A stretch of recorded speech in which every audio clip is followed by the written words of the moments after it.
সূরা নাবা শুরু হয়েছে আম্মা ইয়াতাসাআলুন এই আয়াতটি দিয়ে, যেটার প্রচলিত অনুবাদে আমরা জানি কোন বিষয় সম্পর্কে তারা একে অপরকে জিজ্ঞেস করছে।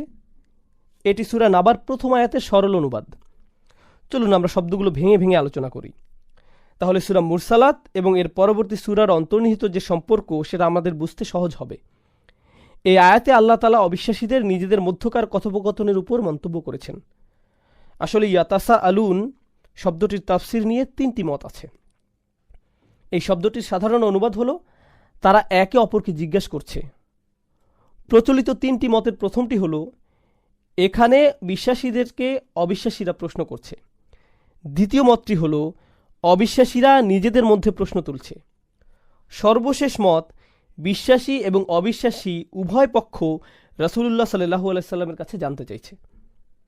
অন্যান্য আয়াত পারিপার্শ্বিক বিষয় বিবেচনায় দ্বিতীয় মতটিকে সবচাইতে সঠিক বা সত্যের কাছাকাছি বলে অধিকাংশ একমত হয়েছেন। অর্থাৎ এই আয়াতে কুফফারদের একটি দল নিজেদের মাঝে প্রশ্ন করছে, অবিশ্বাসীরা একজন আরেকজনের কাছে জানতে চাইছে। যে কোনো ভাষা বা সংস্কৃতিতে মানুষ প্রশ্ন করে মূলত দুইটি উদ্দেশ্যের একটি থেকে। প্রথমত জানার আগ্রহ থেকে। অজানা কিছু জানার জন্য মানুষ তার চাইতে বেশি জ্ঞানী কাউকে প্রশ্ন করে। নেহায়েত কৌতূহল থেকে সাধারণত এমন প্রশ্ন করা। অপরদিকে আরেক রকম প্রশ্ন করার মানুষ থাকে অন্য কাউকে অপদস্থ বা ছোট করার জন্য। এখানে আসলে প্রশ্নকর্তা মোটেই জানতে চাইছে না, বরং বাকিদের জানাতে চাইছে যে বিষয় সম্পর্কে সে প্রশ্ন করেছে তা সে মোটেও আমলে নেয় না। খোঁচা দেয়া আর ব্যঙ্গ বিদ্রুপ করাই এখানে মুখ্য। পুরো পরিস্থিতিটা একবার কল্পনা করুন। রাসূলুল্লাহ সাল্লাল্লাহু আলাইহি সাল্লাম মানুষের কাছে দাওয়াত দিচ্ছেন, ইসলামের স্মরণ করিয়ে দিচ্ছেন কিয়ামতের কথা। এমন একদিন আসবে যেদিন এই বিশ্ব চূর্ণ বিচূর্ণ হয়ে যাবে, মৃতরা পুনরায় জীবিত হয়ে যাবে, সমুদ্র প্রচণ্ড তাপে ফুটতে থাকবে। এই ধ্রুব সত্য জানিয়ে তিনি মানুষকে সতর্ক করছেন।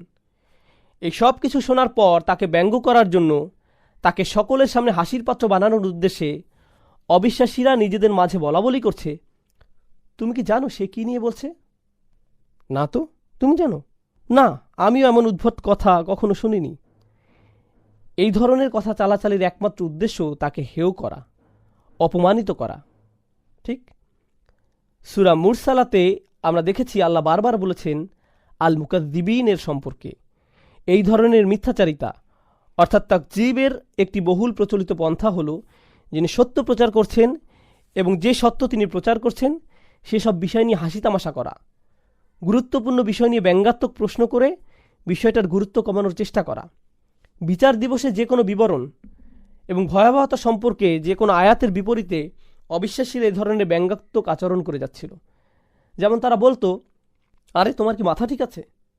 মরে গিয়ে আমরা আবার জীবিত হব, তাই না? আর এই যে বিরাট বিরাট পাহাড়, সেগুলো সব তুলার মতো উঠতে থাকবে। এইসব কথা আমাদের বিশ্বাস করতে বলো? আর কি যেন বলো তোমরা, মাটিতে মিশে যাওয়ার পর আবার কবর থেকে বেরিয়ে আসবো? যত সব বানানো গালগল্প। এভাবে খোঁচা দেওয়ার সুরে তারা কথা বলতো।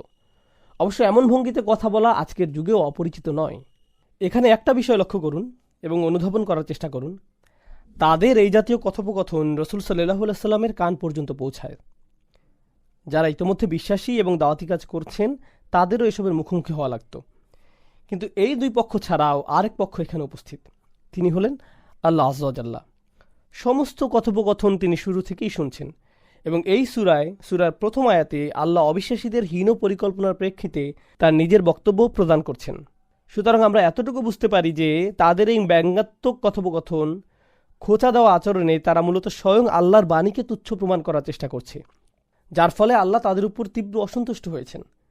তিনি নিজেই তাদের এই আচরণকে লক্ষ্য করে সরাসরি আয়াত নাজিল করেছেন। আল্লাহ বলেন, আম্মা ইয়াতাসাআলুন। এই পর্যায়ে আমি অবিশ্বাসীদের প্রশ্নের ধরন সম্পর্কে আবার একটু বলতে চাই। কোরআনের বিভিন্ন অংশে তাদের এ জাতীয় প্রশ্নকে উদ্ধৃত করা হয়েছে। বিচার দিবসের বর্ণনার বিপরীতে তারা বলতো, আমরা কিভাবে বেঁচে উঠব যখন আমাদের হাড়গুলো মাটিতে মিশে যাবে? কিংবা যখন আল্লাহ তাআলা বলেন আলাইহা তিসআতা আশার, জাহান্নামে থাকবে 19 জন প্রহরী, তখন তারা বলে উঠল, মাত্র 19 জন, এ তো কোনো ব্যাপারই না আমাদের জন্য। সুতরাং বোঝাই যাচ্ছে তারা কি ধরনের প্রশ্ন এবং সমালোচনা করত রাসূলুল্লাহ সাল্লাল্লাহু আলাইহি সাল্লামকে দমিয়ে দেওয়ার জন্য। এবং এই ক্ষেত্রে আরেকটা কথা বলা যায় যে বর্তমানে আমরা দেখি তরুণদের অনেকে বিভিন্ন মিশনারি ওয়েবসাইট নাস্তিক ব্লগার কিংবা কোনো ধর্মীয় পোস্টের নিচে এসে করা ব্যঙ্গাত্মক কমেন্ট দেখে তাদের অনুসরণ করতে শুরু করে। ইসলামকে ছোট করে বলা এসব কথা আসলে নতুন কিছু নয়। মক্কার কাফেররা এসব কৌশল অনেক আগেই প্রয়োগ করেছে, স্বয়ং রাসূলুল্লাহ সাল্লাল্লাহু আলাইহি সাল্লামের উপর। সে যাই হোক, আল্লাহ বলছেন, আম্মা ইয়াতাসাআলুন আনিন নাবাইল আযীম, কোন বিষয়ে তারা একে অপরকে প্রশ্ন করছে। এবং আল্লাহ আগের প্রশ্নের সূত্র ধরে আরও বলছেন, তারা কি সেই মহাসংবাদের ব্যাপারে প্রশ্ন করছে। আরবি নাবা শব্দের অর্থ সংবাদ, কিন্তু সংবাদের সমার্থক অন্য আরেকটি শব্দ খবরও ব্যবহৃত হয় আরবিতে। সংবাদ বোঝানোর জন্য নাবা এবং খবর দুইটি শব্দই প্রচলিত। এই দুইটি শব্দ সমার্থক হলেও তাদের ব্যবহারের ক্ষেত্রে ভিন্নতা আছে। প্রথমত, নাবা বলতে বোঝানো হয় বিরাট কোনো সংবাদ, যেটা খবরের চাইতে গুরুত্বপূর্ণ। এই গেল একটা পার্থক্য। সুতরাং আমরা যে কোনো সংবাদের জন্য নাবা ব্যবহার করব না, কোনো বিশেষ ঘটনার প্রেক্ষিতে এটি ব্যবহার করা হবে।